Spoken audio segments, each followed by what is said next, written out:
السلام عليكم، مرحبا بكم في قناتكم روجيندا كوك. نتمنى تكونوا كامل بخير يا رب.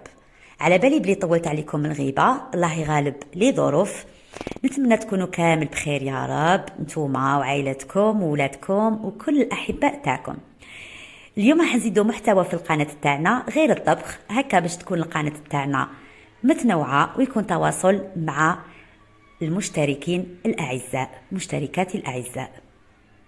اليوم راح نحاولوا نناقشوا موضوع ولا نعطيكم هكا شويه تاع الافكار، يعني اللي تقدر تفيدكم. راح نحكوا اليوم على الانسان كيفاش يلحق للهدف تاعو، وشنو هي الخطوات، وشنو هي الاشياء اللي تخليك تلحقي للهدف تاعك وتعاونك وتدعمك في تحقيق الهدف تاعك. راح يكون كلام كثير بسيط عن تجربة في هذه الحياة، لست لا باختصاصية ولا شيء، ولكن بعد بحوث واطلاع وخبرة في هذه الحياة قليلة ما زلنا نتعلمه، حبيت نشارك معكم هذا الكلام. نشوف بزاف سور فيسبوك يحكوا بزاف هكا بنات عندهم امنيات، عندهم حابين يحققوا اشياء في راسهم، حابه توصل لهدف معين، وكاين نوع من البنات تلقايها مقتنعه بالشيء اللي راهي فيه، وما عندهاش طموحات وما عندهاش حاجه راهي حابه توصلها، راهي في راسها. انا صراحه ما نكذبش عليكم، ما نحبش النوع الثاني. النوع الثاني هو نوع فاشل. صراحة نحب الطفلة اللي تكون عندها طموحات، صح، ما نقولوش طموحات كبيرة، مهما كان الشيء اللي حبيتي انتي توصلي ليه، ومهما كان الهدف اللي سطرتيه في راسك وحابة توصلي ليه، يسموه هدف ويسموه نجاح ويسموه تحقيق رغبة راكي حابتها.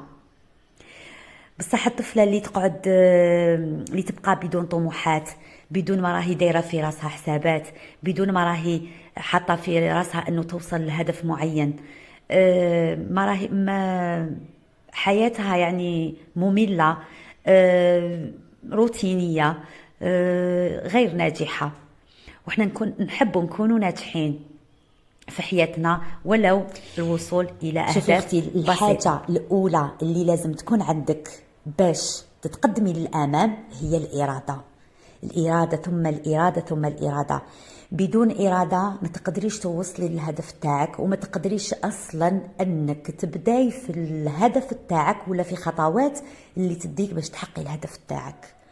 لازم تكون عندك إرادة قوية وماشي بالكلام، لازم تكون يعني عندك عزيمة صح قوية أنك تحققي الهدف تاعك.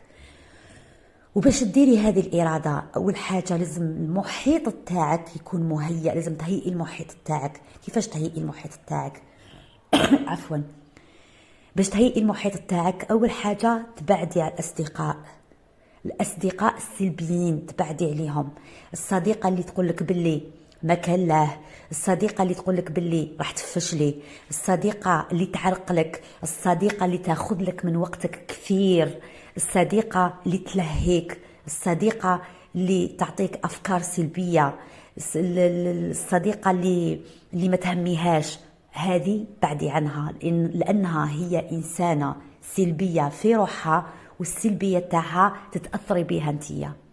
كاين بزاف ناس يقولوا بلي لا انا صاحبي ولا صاحبتي ما تاثرش عليا، بصح صدقيني ياثروا كثير كثير، يعني ياثروا بطريقه رهيبه. هذاك التواصل الدائم مع الاصدقاء من هذا النوع يوميا صباحا مساء وداخلين في حياتك، هذوما حيعرقلوك باش تحققي الهدف تاعك، راح يلعبوا لك على النفسيه تاعك. هذه اول حاجه. وثاني حاجه، ما يشوفوك راكي تطلعي وتنجحي وبديتي تحققي في الهدف تاعك، يحاولوا كيفاش يدمروك، لانهم هما ما عندهمش هدف، هما سلبيين في حياتهم وما عندهمش تفكير ايجابي لحياتهم وما عندهمش اصلا طموح. كيفاش انت يا صاحبتها تشوفك طالعه، تشوفك راكي توصلي، تشوفك راكي دايره حاجه في حياتك وهي تتفرج، هي ما تقدرش دير واش درتي نتيا، باسكو انت عندك ميزات ما عندهاش هي. انت عندك الاراده، عندك الثقه بالنفس، عندك حب الحياه، عندك حب التطور، حابه تنمي نفسك، حابه توصلي لهدف معين. إذا الحاجة الأولى اللي تديريها هي تهيئة المحيط تاعك، ومن بين الأشياء في تهيئة المحيط تاعك أنك تنظفي هذا المحيط، تنظفيه من الناس السلبيين. وكي نقولوا الناس السلبيين ماشي شرط انه تكون صديقه برك، يقدروا يكونوا من الاقارب، يقدروا يكونوا جيران، اي شخص عنده علاقه قريبه لك جدا. والشخص الحاجه الثانيه اللي حبيتنا نحكوا فيها سلبيه ولا النقطه الثانيه غير داعم، هذا الشخص تجبدي روحك تروحي في خطوات ولو يكون الهدف زوجك تاعك، انه تكون عندك ثقه في النفس. نتلاقى بزاف بنات تقول لي انا جي كونفيونس ان موا، عندي ثقه في نفسي، بصح لو كانت تجربيها في بعض الاشياء تلقاي باللي الثقه تاعها ناقصه ولا ما كاش ولا مفقوده، فقدتها. الثقه بالنفس باش تبداي في هذه الحياه لازم تكوني تاكل على روحك، لازم تكوني حاطه في بالك باللي انت انسانه كابابل، قادره ديري وش راكي حابه ديري وما اكثر، انه انت انسانه تقدري تجسدي الاشياء اللي راكي متمنيتها. مثلا حبيتي تبداي في مشروع، ما تخافيش، ما تهابيش الفشل، تكوني واثقه من نفسك انت باللي هذا المشروع حتنجحيه، واثقه من نفسك باللي انت راح ديري اون تال فورماسيون تكوين مثلا، وباللي انت حتبداي خطوه خطوه في المشروع تاعك، وباللي انت قادره على هذيك الخطوه خطوه، وباللي قادره تلحقي المشروع باش تحققي المشروع تاعك بدون خوف. باللي انت ما عندكش احساس الخوف، وواثقه من نفسك ككائن. مثلا انت اسمك ليلى، ليلى واثقه من نفسها انه هي شخص قادر على المواجهه، قادر على التسيير، قادره تسير حياتها، قادره تسير المشروع تاعها، قادره توصل لاهدافها.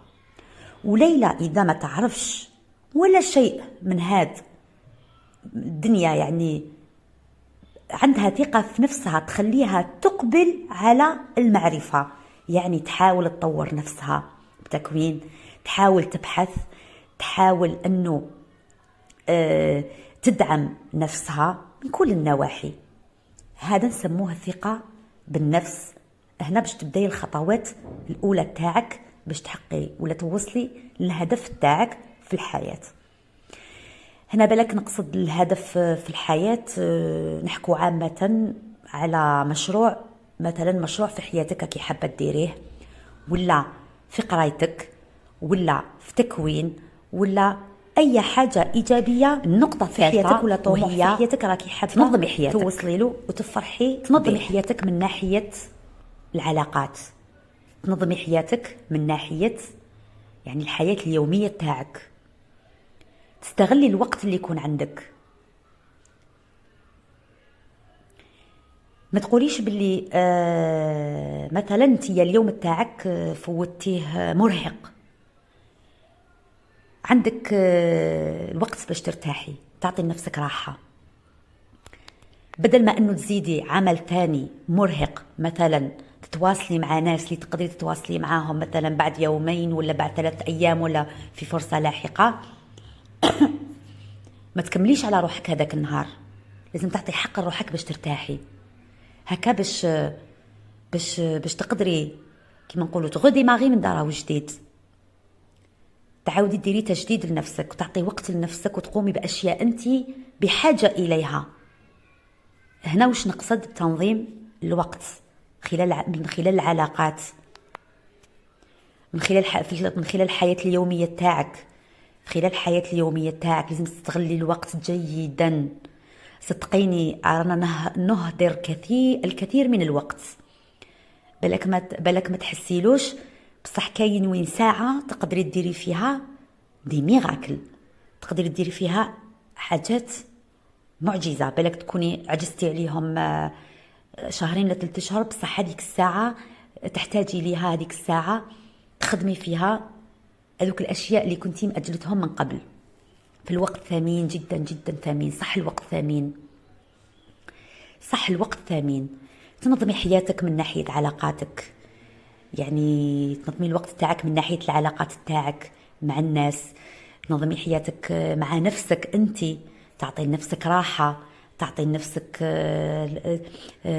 لنفسك وقت باش تتهلاي في روحك، تتهلاي في ذاتك، يعني في الحالة النفسية تاعك، تتهلاي في الحاله الجسميه تاعك، هادو كامل يهيئوك باش تمشي للامام وما تفشليش. اخر نقطه وما تعياش نعطيها لك وهي الاهم كذلك، التخطيط الجيد. لازم يكون عندك تخطيط الجيد للشي اللي راكي حابه توصلي ليه، وهذا التخطيط من ضمن الخطوات اللي حكينا عليها مسبقا، 3 خطوات اللي حكينا عليها مسبقا. ممكن كاين خطوات ثانيه انا عطيتك يعني خطوات عامه، بصح انتيا اللي تشوفيه احسن ويدعمك وراح يجيب لك نتيجه تعمليه، هذا يرجع لك. التخطيط الجيد لازم تشوفي البدايه، تشوفي وتتخيلي النتيجه، تتخيلي الهدف تحطيه بين عينيك، تتخيلي النتيجه اللي راكي حابه توصلي ليها، تحللي الخطوات باش توصلي لهذا الموضوع، لهذا الهدف، كيفاش لازم نوصل لهذا الهدف، الخطوات اللي نتبعهم وتلتزمي بيهم. الالتزام لازم تلتزمي بيهم. الالتزام صعيب بصح كي توالفيه يولي عادة في حياتك باش تقدري تمدي للهدف اللي راكي حابة توصلي له. في آخر الحديث ما نحكوش على النجاح فقط، يقدر يكون كاين فشل، والفشل يولد النجاح. وعن تجربة شخصية، أي حاجة تفشلي فيها أول مرة بالك تقدري تفشلي فيها مرة ثانية، بصح ما تفشليش نهائيا، لأنه يجي نهار وين تنجحي. يمكن تنجحي من أول مرة ويمكن تنجحي من بعد عدة مرات. المهم تحاولي وتصري، الإصرار، وتلتزمي بأنه انتي عندك هدف راكي حابة توصلي ليه ولازم تديريه، وتنحي العوائق من حياتك وتتبعي الشيء اللي راهو في بالك انتيا. ممكن تكون كاين عوائق كبيرة تخليك تستغناي على الهدف تاعك، بصح الأهداف متعددة، نقدروا نديروا في حياتنا هذه الكثير من الأشياء. حياتنا ما تتوقفش على هدف واحد وما تتوقفش على حاجة واحدة، نقدروا نعيشوا عدة أشياء في حياتنا هذه اللي عطاها لنا ربي. نتمنى يكون عجبكم الموضوع تاع اليوم، ونتمنى نشوف آرائكم، تعليقاتكم، نشوف رد الفعل تاعكم على الموضوع، وتناقشوني وتطرحوا لي مسائل أخرى ولا مواضيع ثانية نقدروا نناقشوها كيف. تهلاو في روحكم، ونتلاقاو في فيديو واحد آخر. مع السلامة.